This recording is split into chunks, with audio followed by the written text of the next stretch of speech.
All right, so I took the carpet off, just like that. And then I use this tool, got on Amazon. And I'm using a ratchet set to take off this screw, and then this one, and then this one, and already removed that one.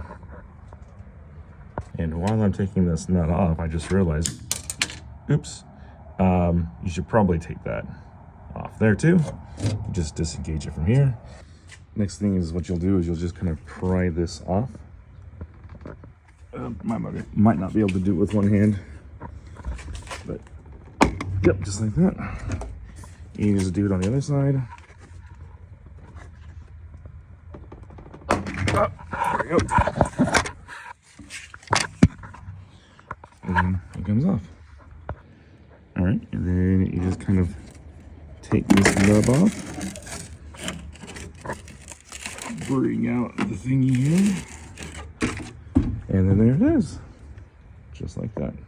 All right, things you got to remove.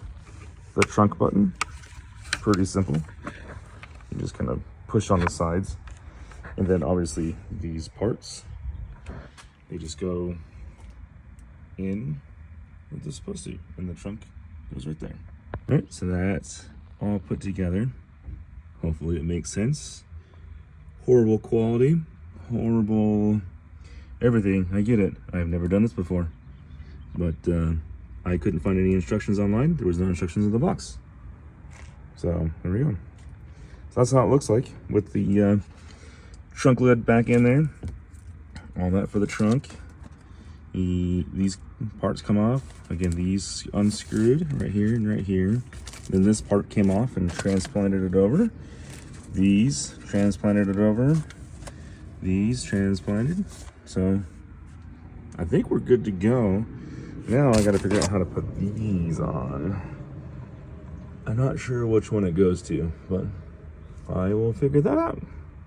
I realized I didn't show you, but you probably can't see it because it's dark. But I ran the cord through here, use these little tip ties here, and then goes up through there.